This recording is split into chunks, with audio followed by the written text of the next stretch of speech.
Dom Pedro abdicou ao trono do Brasil em 1831 devido à crescente oposição política e popular ao seu governo, marcada por crises econômicas, conflitos com a imprensa e a elite política, além da pressão causada pela morte de sua primeira esposa, a Imperatriz Leopoldina, e a sucessão do trono português após a morte de seu pai, Dom João VI. Diante de revoltas e do enfraquecimento de seu governo e do apoio a ele, renunciou em favor de seu filho Dom Pedro II e retornou para Portugal.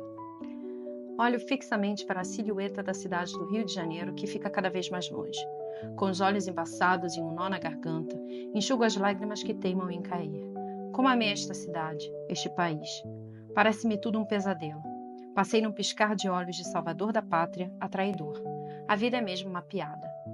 O meu ânimo não é dos melhores, e os problemas que tenho para resolver são muitos e difíceis. Esmoreço somente ao pensar. Quando estávamos embarcados à espera da partida, recebi a visita de várias pessoas, algumas a pedir dinheiro e favores e outras a cobrar dívidas. É impressionante como a couraça, que parece tão dura por fora, seja tão sensível por dentro.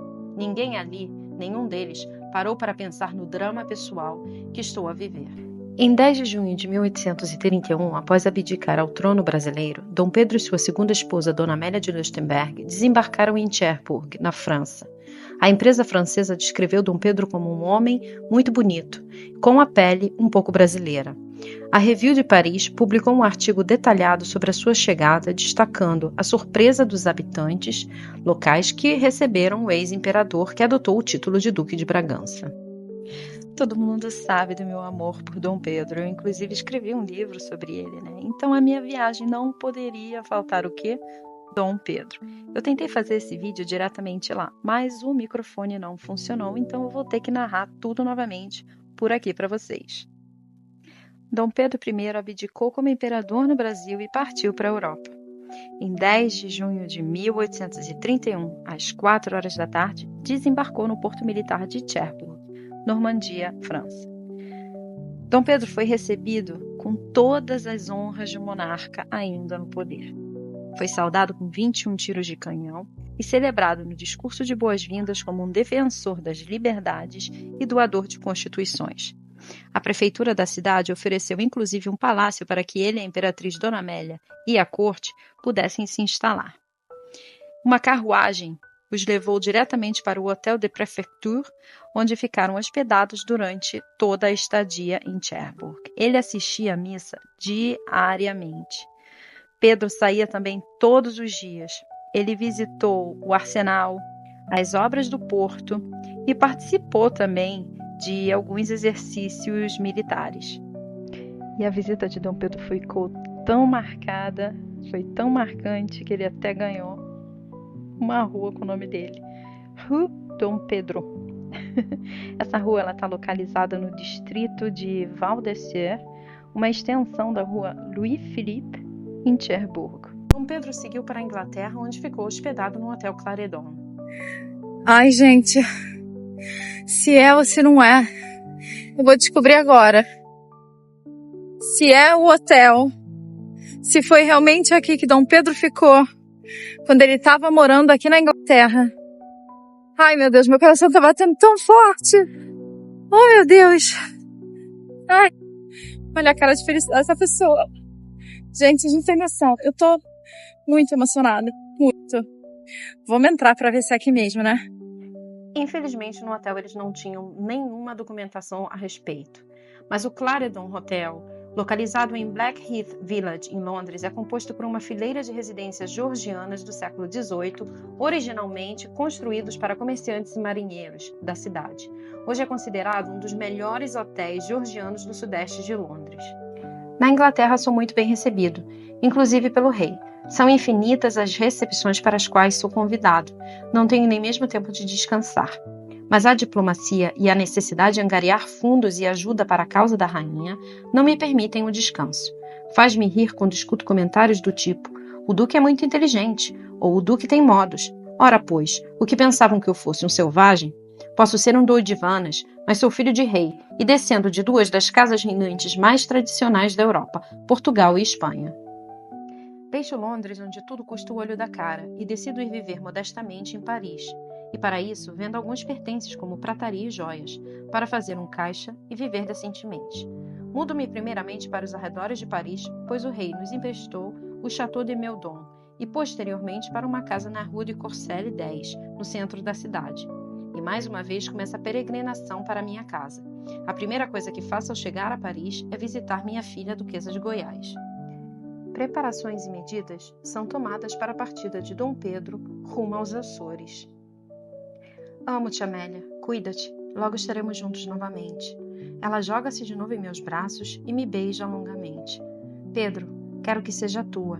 Esta era a espada de meu pai, a mesma que ele, quando criança, impetuosamente pediu de volta a Napoleão. Emociono-me com o gesto. Em 10 de fevereiro de 1832, finalmente partimos do porto de Belle-Île para os Açores. Embarco para me ir pôr a testa a expedição contra o déspota usurpador do trono de minha filha e assassino de meu pai e da Carta Constitucional. Em 8 de julho de 1832, Dom Pedro, acompanhado pelo seu exército liberal, desembarcou em Arnosa de Pampelido, marcando um ponto decisivo na luta contra o absolutismo em Portugal. Esse ato simbolizou a renovada esperança e mobilização dos defensores da causa constitucional, preparando o terreno para os confrontos que iriam consolidar a restauração da ordem liberal no país. Soldados, seja o vosso grito de guerra, viva a Senhora Dona Maria II, e a Carta Constitucional seja o vosso timbre. Proteção aos inermes, generosidade aos vencidos. Dom Pedro, Duque de Bragança. Ai, que lindo! Pedro! Ai, gente, a praia onde Dom Pedro desembarcou com o exército libertador.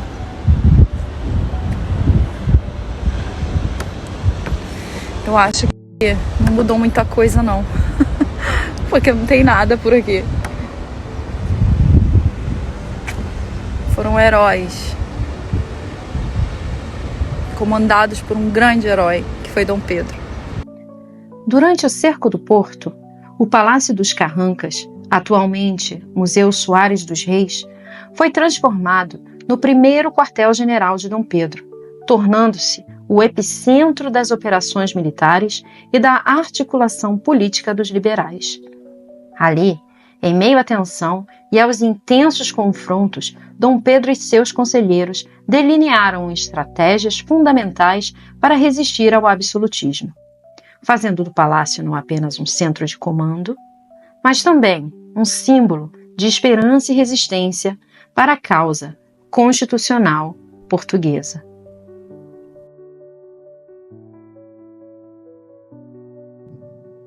A Casa da Sedofeita, de número 398, virou quartel-general de Dom Pedro IV de Portugal, primeiro do Brasil, após ele ter se mudado do Palácio dos Carrancas, com os bombardeamentos que eram constantes, a fim de que ele fosse eliminado, né? Como eu já expliquei anteriormente. Então essa foi a casa que até o final do cerco do Porto virou o quartel-general de Dom Pedro. A Casa da Sedofeita tornou-se o segundo quartel-general de Dom Pedro, onde, em meio à tensão e incerteza, também se articularam as estratégias militares e políticas dos liberais. Esta casa ficava mais próxima da igreja na qual Dom Pedro costumava ir à missa, a Irmandade da Lapa.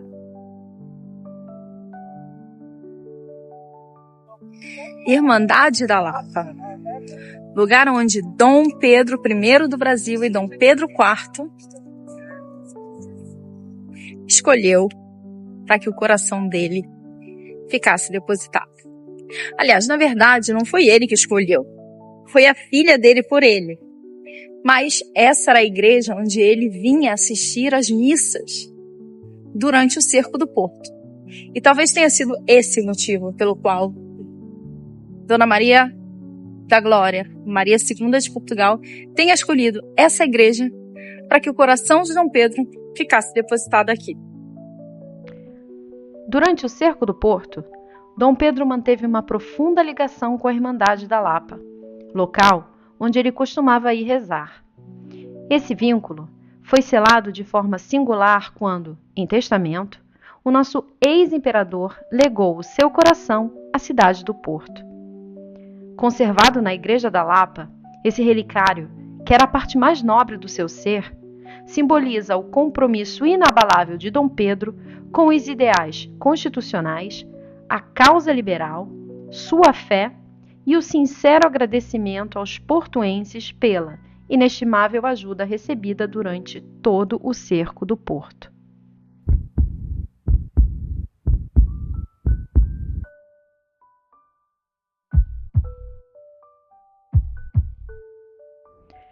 Após a abdicação de Dom Pedro em favor de sua filha Dona Maria II, em 1826, Dom Miguel assumiu a regência do trono. Em 1828, ele deu um golpe de Estado, dissolvendo o parlamento e proclamando-se rei absoluto. Isso levou ao conflito entre os liberais, que defendiam a Carta Constitucional de 1826, e os absolutistas, que apoiavam o regime tradicionalista e centralizador de Dom Miguel. Dom Pedro, ex-imperador do Brasil e pai da futura rainha de Portugal, defensor da causa liberal, regressou à Europa para liderar as forças liberais contra Dom Miguel. Durante o cerco do Porto, que durou de 1832 a 1833, os liberais transformaram a cidade em um bastião da resistência constitucional, organizando defesas e estratégias para manter a luta pela liberdade. Em contraste, os miguelistas ou realistas, que apoiavam o regime absolutista de Dom Miguel, consolidaram suas posições em Vila Nova de Gaia, buscando pressionar os liberais cada vez mais. Os liberais, liderados por Dom Pedro, tomaram rapidamente a cidade do Porto, mas não conseguiram avançar além do norte de Portugal devido à resistência absolutista. As tropas de Dom Miguel cercaram o Porto, iniciando uma tentativa prolongada de sitiar e enfraquecer os liberais. O início do cerco foi marcado por bombardeios intensos. Os absolutistas, posicionados em áreas altas como Vila Nova de Gaia e o Monte da Virgem, bombardearam a cidade constantemente. Quem mais sofreu foi a população civil, com a destruição de infraestruturas e também com fome e doenças. Dentro do porto a situação era precária. A fome começou a assolar os habitantes devido ao bloqueio de suprimentos. Apesar disso, a moral dos liberais permaneceu sempre alta, alimentada por discursos motivadores de Dom Pedro e pela esperança de auxílio internacional. Também é importante falar sobre a Serra do Pilar, localizada em Gaia, que foi um dos pontos estratégicos e mais importantes durante o cerco. O mosteiro da Serra do Pilar, situado no topo da colina, foi transformado numa fortaleza pelos liberais. Eles fortificaram suas muralhas e instalaram artilharia pesada para resistir aos avanços miguelistas.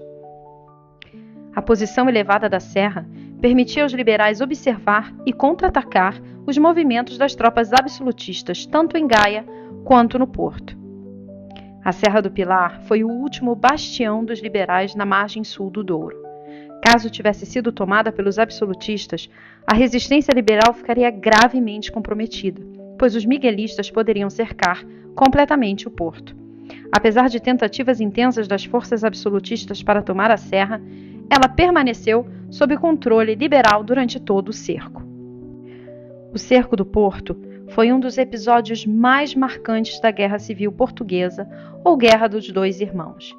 Esse conflito opôs os liberais, liderados por Dom Pedro, aos absolutistas, partidários de Dom Miguel. O cerco em si foi um momento crucial da luta pelo trono português e pela implantação de um regime constitucional no país. Bom, a Serra do Pilar é aquela ali.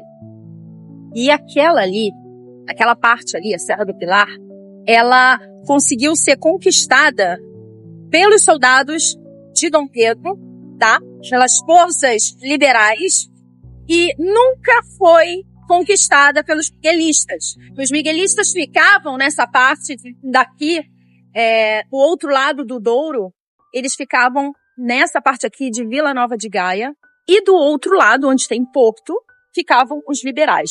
Mas a Serra do Pilar foi conquistada pelos liberais e nunca mais os miguelistas conseguiram tê-la de volta. Bom, eu vou ler um pedacinho do meu livro que fala exatamente do que estava acontecendo aqui na Serra do Pilar.